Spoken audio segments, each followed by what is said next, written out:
एकनाथ शिंदे यांचा खेळ संपला की उद्धव ठाकरेचा.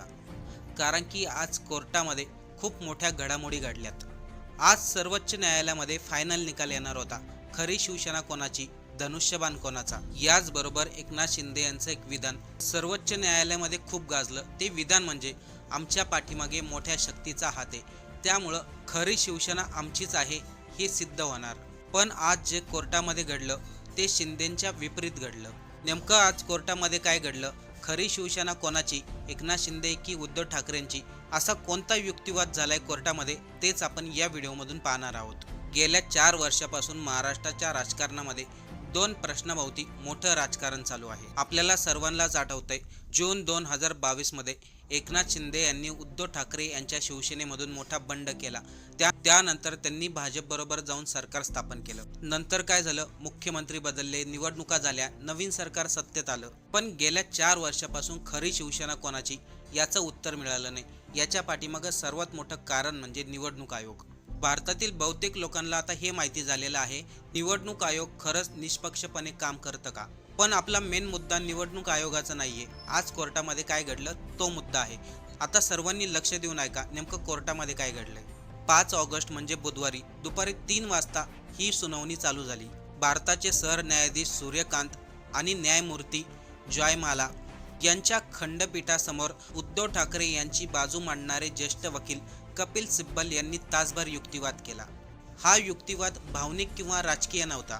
निवडणूक आयोगाचा निर्णय, शिवसेनेची घटना, पक्षाची अंतर्गत रचना, पक्षप्रमुखाचे अधिकार आणि पक्षांतर बंदीचे कायदे या सर्व बाबीचा आधार घेत न्यायालयासमोर एक साखळी उभा करण्यात आली. या साखळीमधील सर्वात महत्त्वाचा आणि पहिला मुद्दा होता शिवसेनेची 2013 आणि 2018ची घटना. हा मुद्दा सर्वांनी लक्ष देऊन ऐका, खूप महत्त्वाचा आहे. कपिल सिब्बल यांनी न्यायालयाला सांगितलं, निवडणूक आयोगाने जेव्हा शिवसेना पक्ष आणि धनुष्यबाण हे चिन्ह एकनाथ शिंदेंना दिलं, तेव्हा निवडणूक आयोगाने काय दावा केला होता, शिवसेनेमध्ये जो 2013 आणि 18 मध्ये बदल करण्यात आला होता त्याचे अधिकृत कागदपत्र निवडणूक आयोगाकडे उपलब्ध नव्हते. त्यामुळं निवडणूक आयोगाने काय केलं, 1999च्या जुन्या घटनेचा आधार घेतला. पण निवडणूक आयोगाने हीच सर्वात मोठी चुकी केली असं कपिल सिब्बल यांनी सांगितलं. कपिल सिब्बल यांनी पुढे न्यायालयाचं शिवसेनेच्या इतिहासाकडे लक्ष वेधलं.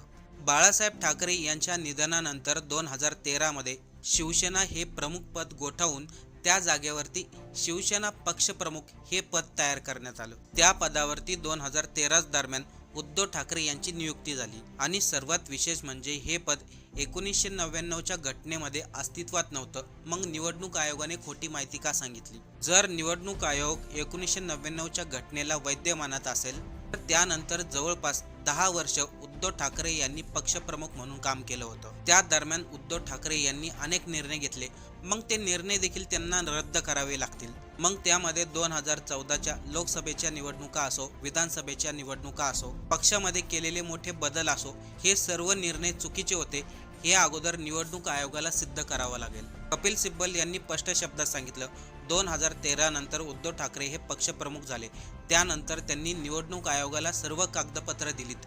या उलट 2018 मध्ये स्वतः उद्धव ठाकरे यांची एकनाथ शिंदे यांनी गट नेता म्हणून निवड केली होती. मग त्यावेळेस निवडणूक आयोगाने आक्षेप घेतला नाही, लोकसभेच्या अध्यक्षांनी आक्षेप घेतला नाही, विधानसभेच्या अध्यक्षांनी कोणताही आक्षेप घेतला नाही. एवढंच काय, स्वतः एकनाथ शिंदेंनी देखील कोणता आक्षेप घेतला नाही.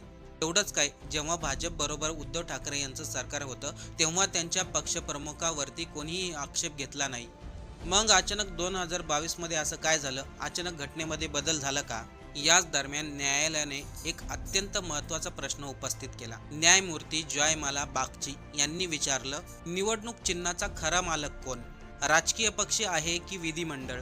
न्यायालयाच्या या प्रश्नावरती कपिल सिब्बल यांनी अतिशय ठाम भूमिका मांडली. कपिल सिब्बल यांनी सांगितलं, धनुष्यबाण हे चिन्ह एखाद्या आमदाराचं किंवा खासदाराचं नसतं, ते संपूर्ण राजकीय पक्षाचं असतं. राजकीय पक्ष आपल्या उमेदवारांना त्या चिन्हावरती निवडणूक लढवण्याची परवानगी देतात. त्यामुळे कुठलाही आमदार खासदार निवडून आला म्हणून तो त्या पक्षाचा मालक होत नाही. पुढे कपिल सिब्बल म्हणाले, जर विधिमंडळाच्या निर्णयावरती एखाद्या पक्षाचा निर्णय होत असेल तर भविष्यामध्ये कुठलेही आमदार फुटतील आणि त्या पक्षावरती आपला दावा करतील. हे भारतीय लोकशाहीसाठी खूप धोकादायक आहे. याशिवाय सिब्बल यांनी न्यायालयाला एक आठवण करून दिली. 2013 आणि 2018 या काळामध्ये शिवसेनेच्या घटनेला कोणीच आव्हान दिलं नाही. त्या घटनेनुसार पक्ष चालत होता. त्या घटनेनुसार उद्धव ठाकरे पक्षप्रमुख होते. त्या घटनेनुसारच उद्धव ठाकरे यांनी एकनाथ शिंदे यांची राष्ट्रीय कार्यकारिणीमध्ये नियुक्ती केली होती. 2019 मध्ये त्यांची विधिमंडळ नेते म्हणून निवड झाली. या सर्व निर्णयाची माहिती विधानसभेच्या अध्यक्षांना देण्यात आली होती. त्यावेळेस विधानसभेच्या अध्यक्षांनी आक्षेप का घेतला नाही? या कारणामुळे निवडणूक आयोग 2013 आणि 18च्या घटना दुर्लक्ष करू शकत नाही. याच दरम्यान सिब्बल यांनी दुसरा आणि महत्त्वाचा मुद्दा मांडला. तो मुद्दा म्हणजे आमदारांच्या अपात्रतेचा.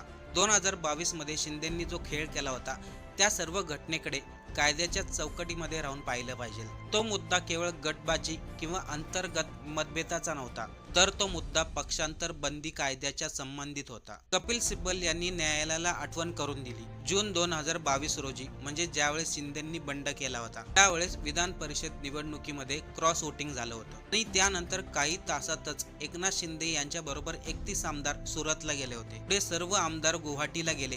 हा सर्व प्रकार अचानक घडलेला नव्हता. हे सर्व नियोजित होतं असं कपिल सिब्बल यांनी सांगितलं. त्यावेळेस एकनाथ शिंदे यांनी सार्वजनिकपणे सांगितलं होतं आपल्या पाठीमागे मोठ्या पक्षाचा हात आहे. हे देखील कपिल सिब्बल यांनी न्यायालयात ठामपणे सांगितलं. या घडामोडीनंतर 21 जून 2022ला उद्धव ठाकरे यांनी बैठक घेतली. त्या बैठकीमध्ये उद्धव ठाकरे यांनी एकनाथ शिंदे यांना ज्या पदावरती बसवलं होतं त्या पदावरून हटवलं. गटनेते म्हणून अजय चौधरी यांची नियुक्ती केली. ही सर्व माहिती तात्काळ विधानसभेचे अध्यक्ष असलेले नरहरी झिरवळ यांना देण्यात आली होती. त्यावेळेस न्यायालयाने कपिल सिब्बल यांना एक प्रश्न उपस्थित केला. त्या बैठकीमध्ये 56 आमदार होते, त्यांच्या सह्या होत्या का त्यावर? त्यावरती सिब्बल म्हणाले बहुतेक आमदार त्यावेळी सुरतला होते, त्यामुळे सर्व आमदारांच्या सह्या मिळू शकल्या नाही. मात्र सत्ता संघर्ष प्रकरणामध्ये सर्वोच्च न्यायालयाने अगोदरच मान्य केलं होतं विधिमंडळ पक्ष हा राजकीय पक्षापेक्षा वरचढ नाहीये. राजकीय पक्षाचा अंतिम निर्णय असतो आणि तो निर्णय घेण्याचा अधिकार पक्षप्रमुखांना असतो. त्यामुळे एकनाथ शिंदे यांना गटनेते पदावरून हटवण्याचा अधिकार पूर्णपणे वैध आहे. कोर्टामध्ये कपिल सिब्बल यांनी जो काही युक्तिवाद केला त्यामध्ये एक गोष्ट स्पष्ट जाणवते. शिवसेना पक्ष आणि धनुष्यबाण चिन्ह हे एकनाथ शिंदे यांच्याकडे कसं काय आलं? त्याच्या पाठीमागं कारण म्हणजे निवडणूक आयोग आणि विधानसभेचे अध्यक्ष राहुल नार्वेकर. या दोन कारणामुळे एकनाथ शिंदे यांच्याकडे ते पक्ष आणि चिन्ह गेले. कायदेशीररित्या पाहिलं तर उद्धव ठाकरे यांचा त्याच्यावरती जास्त हक्क आहे आणि कपिल सिब्बल यांनी तशी बाजू देखील मांडली आहे. खरं तर याचा निकाल 1 ऑगस्टलाच लागणार होता, पण न्यायालयाने 4 ऑगस्टची तारीख दिली, त्यानंतर 5 ऑगस्टची तारीख दिली आणि आता पुन्हा एकदा उद्याची तारीख दिली आहे. उद्या कदाचित याच्यावरती फायनल निर्णय येतो की नाही हे सांगता येत नाही, पण फायनल निर्णय उद्धव ठाकरे यांच्या बाजूने लागणं अपेक्षित आहे. पण तरी देखील या सर्वांमध्ये एकनाथ शिंदे यांचे एक वाक्य चर्चेत राहिलं, ते म्हणजे आमच्या पाठीमागे मोठ्या पक्षाचा हात आहे. आता या सर्व प्रकरणावरती आपल्याला काय वाटतंय? उद्धव ठाकरे यांना त्यांचं पक्ष आणि चिन्ह मिळेल का, की पक्षाचा पावर म्हणून हे सर्व एकनाथ शिंदे यांच्याकडे जाईल? आपलं काय मत आहे कमेंट करून नक्की सांगा.